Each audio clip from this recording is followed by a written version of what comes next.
हम में से कोई घबराएगा नहीं। ये लोग अलास्का के बर्फीले और वीरान इलाके में फंस चुके हैं। चारों तरफ सिर्फ बर्फ और सनसनाती हवा है। आखिर इनके साथ ऐसा क्या हुआ कि ये इस वीराने के बीचों बीच आ फंसे? और क्या ये जानलेवा ठंड और यहाँ के खूंखार जानवरों से बच पाएंगे?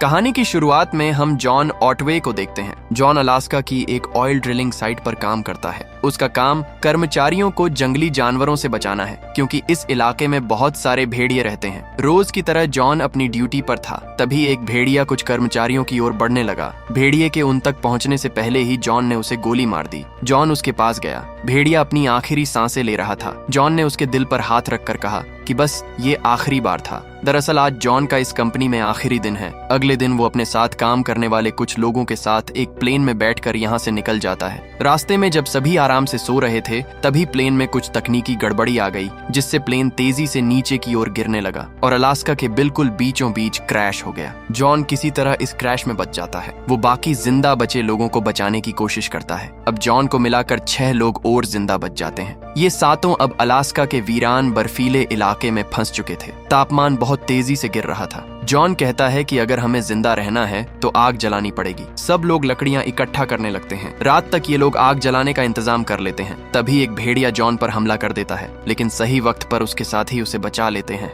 जाने से पहले भेड़िए ने उसकी लात पर काट लिया था। जॉन समझ जाता है कि वो भेड़ियों के इलाके में है। जॉन सबको बताता है कि अगर हम सब ठंड से बच भी गए तो ये भेड़िए हमें मार देंगे। हमें जल्दी से सभी लाशों को यहाँ से हटाना होगा, क्योंकि भेड़िए खून को हवा में सूंघ लेते हैं। इसके बाद ये सभी लाशों को यहाँ से हटाना शुरू कर देते हैं। रात को जब सभी आग के चारों तरफ बैठे होते हैं, तभी जॉन को एहसास होता है कि बाहर कोई उन्हें देख रहा है। वो एक मशाल लेकर बाहर देखने जाता है। वहां पर एक नहीं बल्कि कई सारे भेड़िए होते हैं। जॉन अपने सभी साथियों से चुपचाप खड़े रहने के लिए कहता है, क्योंकि अगर उन्होंने भागने की कोशिश की तो भेड़िए इन्हें कमजोर समझकर हमला कर देंगे। कुछ देर बाद भेड़िए खुद ही वहां से चले जाते हैं। जॉन कहता है कि हम सबको बारी बारी से 2 घंटे पहरा देना होगा। सबसे पहले जॉन पहरा देता है, लेकिन इसके बाद जो दूसरा आदमी पहरा देने आता है उस पर भेड़िए हमला कर देते हैं। भेड़िए उसे इस कदर तड़पाकर मारते हैं कि वो मदद के लिए किसी को पुकार भी नहीं पाता। अगली सुबह ये सब उसकी लाश को देखते हैं। भेड़ियों ने उसकी लाश को खाया नहीं, बल्कि उसे मार कर छोड़ दिया।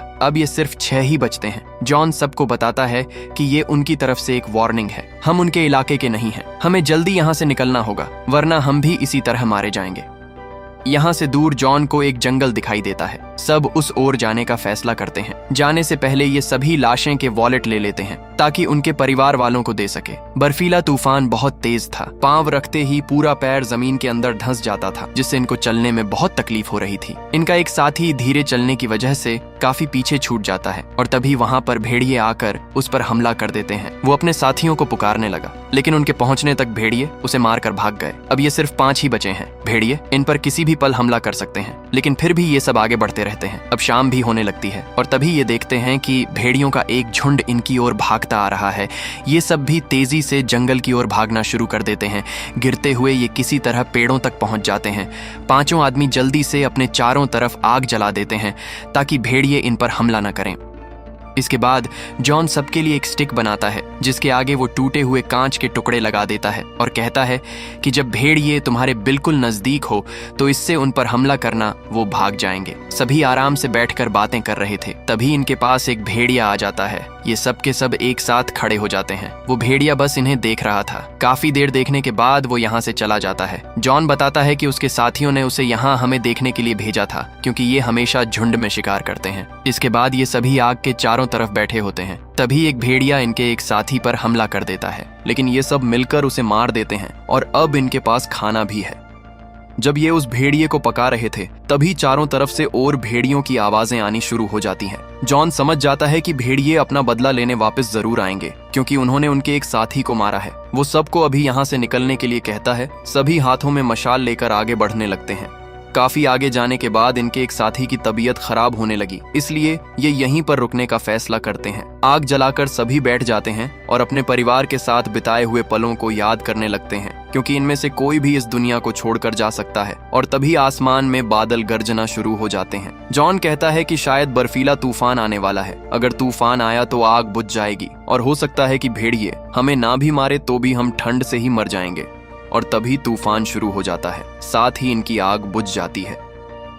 अगली सुबह जब जॉन की आंख खुलती है तो वो देखता है कि बर्क, जिसकी तबीयत खराब थी, वो सांस नहीं ले रहा। वो उसे जगाने की बहुत कोशिश करता है, लेकिन अब बहुत देर हो चुकी थी। जॉन वहां पर आग जलाता है और कुछ देर बाद तूफान भी थम जाता है। अब ये सभी फिर से आगे बढ़ने लगते हैं। जॉन को दूर से पानी की आवाज सुनाई देती है। जब ये उस ओर जाने लगे तो रास्ते में एक बहुत गहरी खाई आ गई, जिसकी वजह से अब ये लोग आगे नहीं बढ़ सकते। लेकिन इनमें से कोई भी पीछे जाकर उन भेड़ियों के हाथों नहीं मरना चाहता था। जॉन अपने तीनों साथियों से कहता है कि देखो, हमारे आगे बहुत सारे पेड़ हैं, हम में से किसी एक को रस्सी बांधकर उस ओर कूदना होगा, जिससे सब लोग क्लाइंब करके दूसरी तरफ चले जाएंगे। सभी साथी मान जाते हैं, क्योंकि इनके पास और कोई रास्ता भी नहीं है। इनके पास एक रस्सी थी, लेकिन पेड़ों तक पहुंचने के लिए वो पर्याप्त नहीं थी, इसलिए ये उसके साथ कपड़ों को बांधकर एक काम चलाऊ रस्सी बना लेते हैं। अब इनका एक साथी रस्सी का एक सिरा बांधकर दूसरी तरफ कूद जाता है। जैसे ही वो कूदा, रस्सी टूट गई और खाई में गिरने लगी,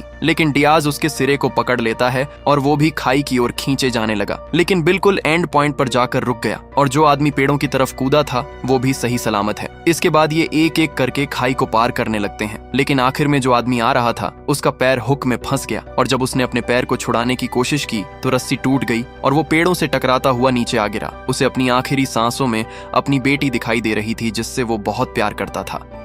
तभी यहाँ पर भेड़िए आ गए। जॉन और उसके साथियों के नीचे आने से पहले ही भेड़िए उसकी लाश को लेकर चले गए। दरअसल जब तक भेड़िए इन सबको मार नहीं देते तब तक इनका पीछा करते रहेंगे। अब ये तीनों ही आगे बढ़ते हैं और नदी के साथ साथ चलने लगे। थोड़ी देर तक चलने के बाद इनका एक साथी डियाज रुक जाता है। पेड़ से गिरने की वजह से उसके पैर में मोच आ गई, इस वजह से वो आगे नहीं बढ़ सकता। वो जॉन और हेनरिक को अकेले आगे बढ़ने के लिए कहता है। जॉन और हेनरिक उसे समझाने की बहुत कोशिश करते हैं, लेकिन डियाज ने अपनी मौत को स्वीकार कर लिया था। वो अपनी जिंदगी की आखिरी सांसें इन खूबसूरत वादियों में लेना चाहता है। जॉन और हेनरिक भी उसे उसकी किस्मत के भरोसे छोड़कर चले जाते हैं। दोनों नदी के साथ आगे बढ़ रहे थे कि तभी दो भेड़िए पीछे से इन पर हमला कर देते हैं। दोनों अपनी जान बचाने के लिए भागने लगे। भागते हुए हेनरिक नदी में गिर गया। पानी का बहाव बहुत तेज था। वो हेनरिक को अपने साथ बहा कर ले जाने लगा। जॉन उसे बचाने के लिए पानी में कूद जाता है। हेनरिक एक पेड़ को पकड़कर रुक गया, लेकिन उसका पैर नीचे पत्थरों में फंस गया था। वो बाहर निकलने की पूरी कोशिश करने लगा। तभी वहां पर जॉन आता है।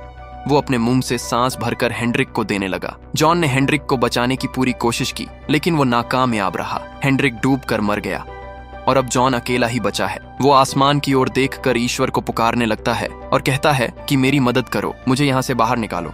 लेकिन इससे कोई फायदा नहीं होता। जॉन कहता है कि मुझे अपनी मदद खुद ही करनी होगी और वो अब अकेला ही आगे का सफर तय करता है। लेकिन जॉन ज्यादा आगे नहीं जा पाता, क्योंकि नदी के पानी में भीगने की वजह से उसे हाइपोथर्मिया हो गया था। वो वहीं पर बैठ जाता है और उसके पास जितने भी वॉलेट थे जो कि मरे हुए लोगों के हैं, उन्हें खोलकर देखने लगता है।